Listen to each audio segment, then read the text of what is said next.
제가 이제 매번 말씀드리는 128의 출제 경향과 그동안 나왔던 부분에 대한 부분을 한번 말씀드리겠습니다. 자, 제가 이제 이 표를 여러분들에게 항상 이제 강조를 많이 하고 시험 볼 때마다 여러분에게 분석 자료를 보여드립니다. 자, 2019년 1월 달에 정부 개정을 공표를 하고 2020년 정부 개정을 시행을 합니다. 그래서 이 시기가 어떻게 보면 산업안전보건법이 전부 개정이 되면서 실제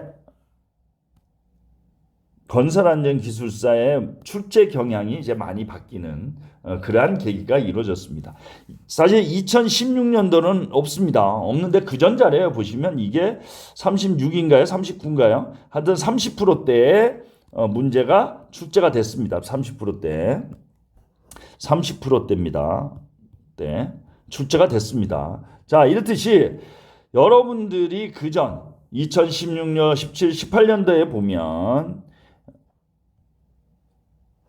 즉 일반 안전과 건설 관련법의 비중은 채 얼마 몇 프로 되지 않았습니다.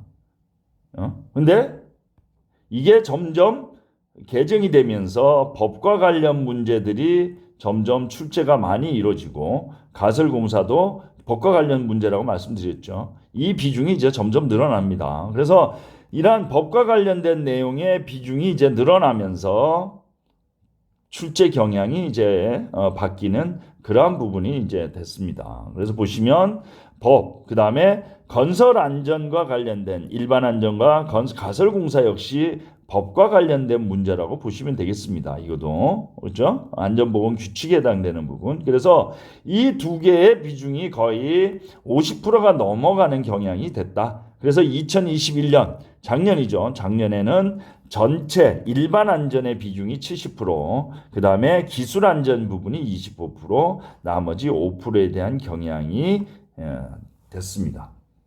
2020년도는 53대 44로 됐고요. 자, 그러면 올해를 한번 살펴보겠습니다. 올해 126회는 좀 특이하다고 했습니다. 제가 워낙 사고에 대한 이슈가 많았고 중대재해처벌법에 대한 부분이 워낙 이슈가 됐기 때문에 우선은 건설 일반 안전과 관련되는 건 45%, 그 다음에 기술 안전이 45% 출제됐습니다. 특히 이 공통 안전의 콘크리트 문제와 관련된 부분이 유난히 출제가 많이 됐습니다. 이번 회차는 어떤 그런 정책적인 것 플러스 사회적인 이슈와 관련된 부분이 126회에 많이 반영이 됐다라는 겁니다. 자, 128회 같은 경우를 보겠습니다. 자, 이번 같은 경우는 드디어 건설 관련법이 52%가 출제가 됐고 그 다음에 건설 안전 관련된 가설공사라든지 이거와 관련된 게 10%입니다. 그러면 이 가설공사도 법과 관련된 문제가 거의 60%가 넘는 부분. 그 다음에 우리가 기술 안전이 아니라 일반 안전이 77%에 해당되는 24문제가 압도적으로 출제가 됐습니다. 그 다음에 기술 안전은 겨우 13%에 해당되는 4문제만 출제가 됐고 이번 회차는 토목, 건축이 한 문제도 출제가 안 되는 그러한 경향을 보였다는 겁니다. 그러면 내년에는 어떨까요? 내년에도 이러한 패턴은 바뀌지 않을 거라는 게 제 소견입니다. 그래서 특히 법과 관련된 문제는 중대재해처벌법 앞으로 건설안전 분야에 대한 법이 계속 강화가 되고 바뀌면서 법에 대한 중요성은 많이 달라졌다라는 겁니다.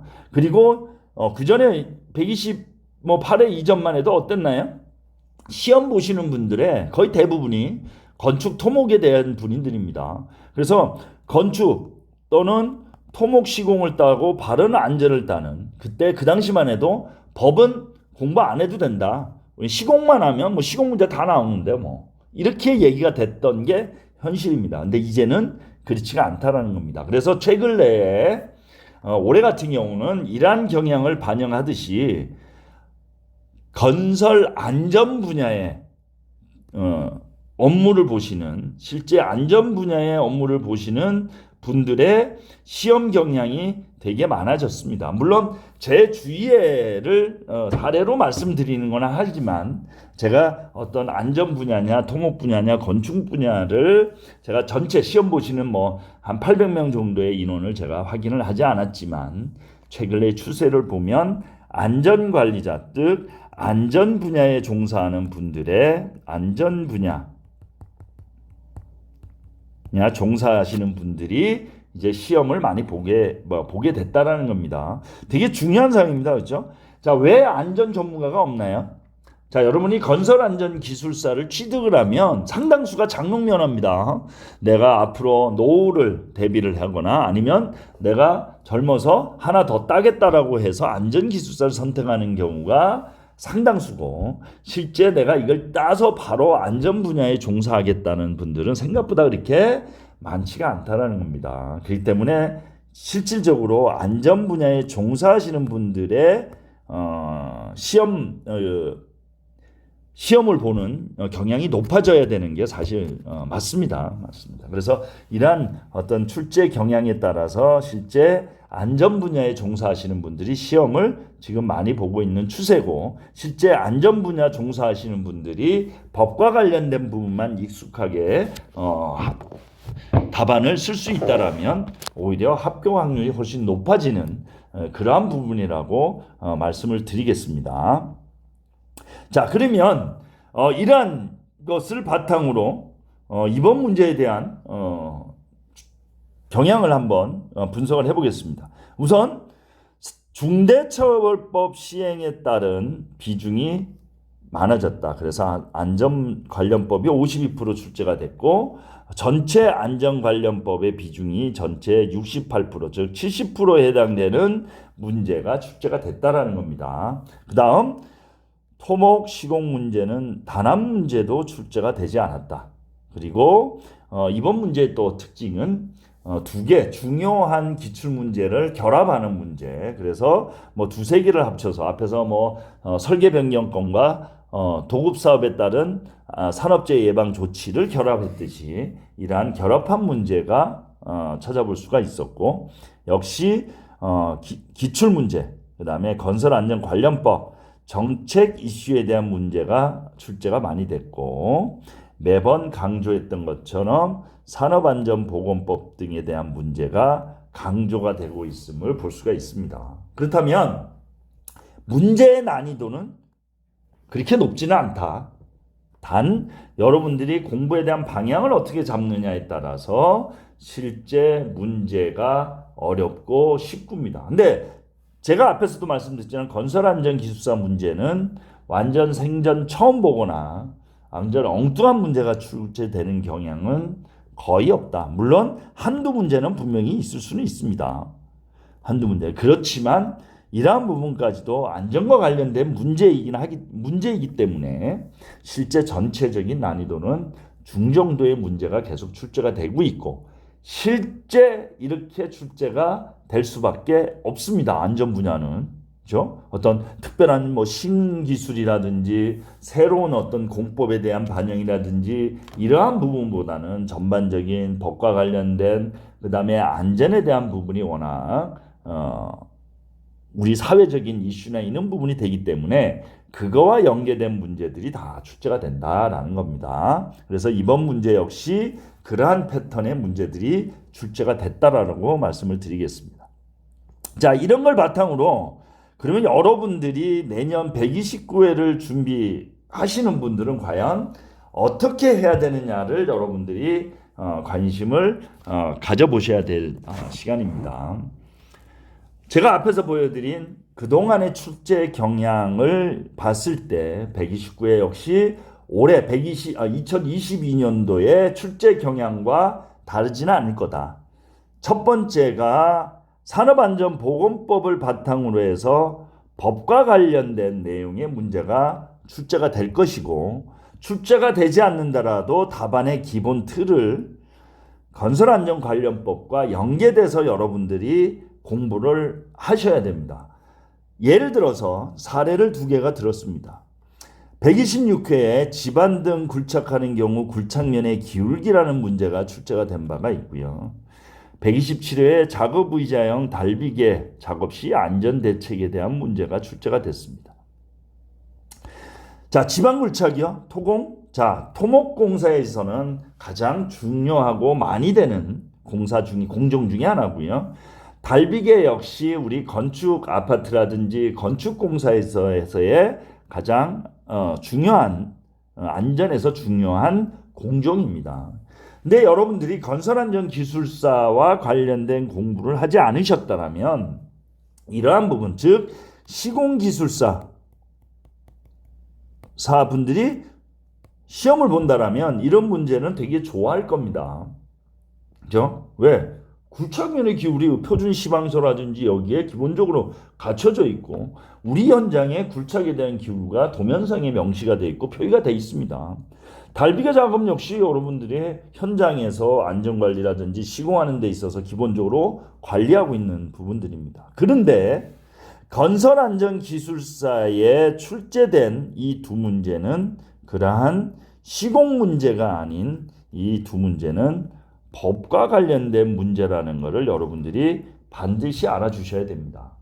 그래서 굴착면의 기울기는 역시 법 개정 사항으로 변경이 됐고 의자형 달비계 역시도 법 개정 사항으로 문제가 출제가 된 거지 이게 시공 문제로 출제가 된 게 아니다라는 겁니다. 그래서 이러한 답안의 기본 틀은 법이 돼야 된다라는 겁니다. 법. 그렇죠?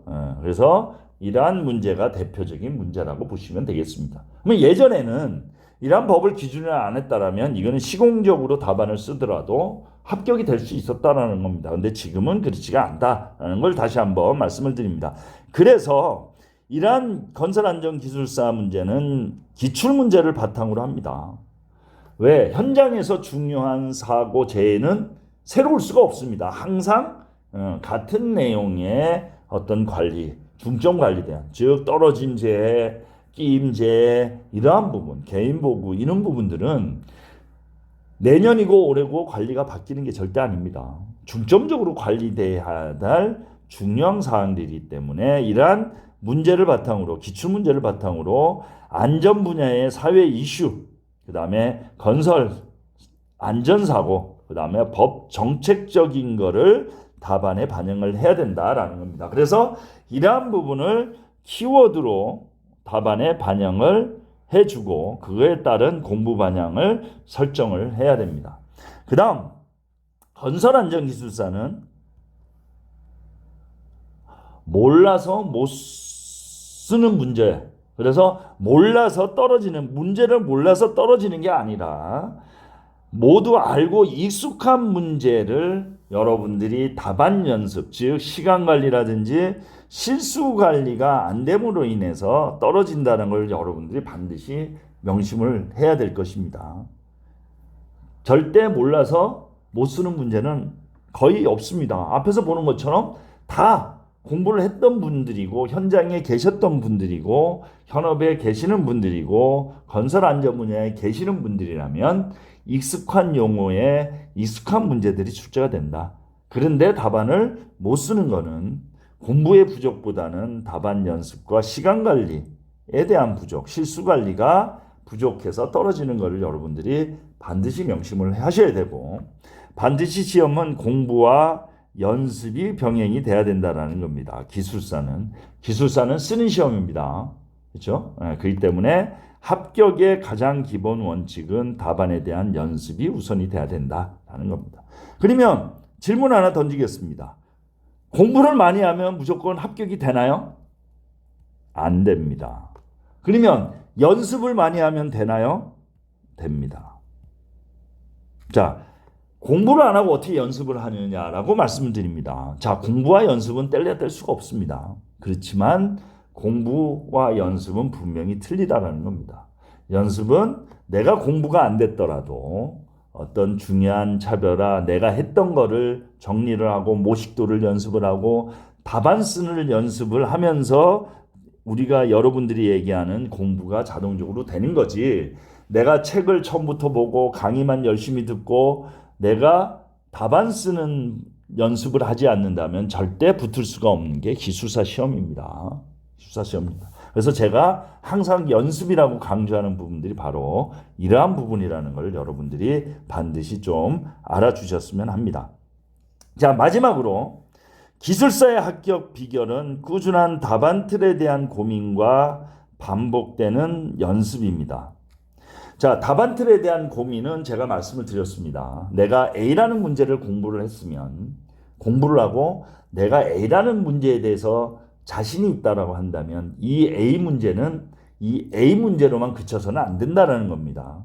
이 A라는 거를 A를 B, C, D 다른 문제에 다 적용할 수 있는 활용에 대한 부분을 항상 고민을 해야 되는 겁니다. 자, 예를 들어서 내가 달비기에 대한 공부가 많이 했다라면 과연 달비기에 대한 내용을 내가 어디에 답안을 활용을 할까에 대한 고민이 필요한 겁니다. 내가 법에 대해서 공부를 했다면 그 법이 다른 답안, 다른 문제에 어떻게 반영을 할 거에 대한 고민이 필요하다. 그게 어떻게 보면 합격의 비결이라고 저는 자신 있게 여러분에게 말씀을 드립니다. 그리고 마지막으로 합격은 공부가 부족해서 답안을 떨어지는 것은 공부가 부족해서 아니면 답안을 못 쓰는 게 아니고 연습이 부족해서 답안을 못 쓰는 겁니다. 여러분들이 반드시 명심해야 될 거는 간혹 이제 처음 공부하신 분들이 대부분 얘기를 합니다. 나는 공부가 부족해가지고 답안을 못 써. 아닙니다. 절대 공부가 부족한 게 아니고 답안 연습이 안 돼서 답안을 못 쓰는 겁니다. 처음 기술사 공부하신 분들이 가장 첫 번째는 답안 쓰는 게 우선입니다. 답안 쓰는 거에 대한 자신감을 가지고 그 다음에 공부를 통해서 내용을 바꿔가는 것이지, 공부만 열심히 해가지고 잘하면, 공부만 열심히 하면 답안을 써지는 거는 분명히 아니다라는 겁니다. 그래서 답안 쓰는 연습과 그 다음에 그 답안 쓰는 연습이 어느 정도 갖춰지면 그 답안 쓰는 연습 안에 공부에 대한 내용을 바꾸는 그러한 절차가 필요하다라고 제가 감히 말씀을 드리겠습니다. 그래서 이 129의 공부 방향은 다시 결론을 맺으면 건설안전관련법에 대한 부분의 중요성이 강조가 되고, 역시 내년 시험 역시 그거를 바탕으로 답안을 구성하는 연습을 해야 된다라는 거. 그 다음에 공부를 많이 해서 합격하는 시험이 아니고 연습을 통해서 공부한 내용을 반영하는 그러한 공부 방향의 설정, 올바른 설정이 필요한 게 바로 건설안전기술사의 가장 큰 특징이고 합격 전략이라고 감히 말씀을 드리겠습니다. 그래서 이제 128회 결과를 여러분들이 이제 기다리고 계실 텐데 반드시 여러분이 합격하기를 바라면서 129회를 준비하시는 여러분에게는 내년 세 번째 시험은 올바른 공부 방향, 즉 답안에 대한 고민, 답안 쓰는 연습을 여러분들이 반드시 하셔서 내년에는 꼭 좋은 결과를 가져보시기를 기원합니다. 학원에서 뵙도록 하겠습니다. 감사합니다.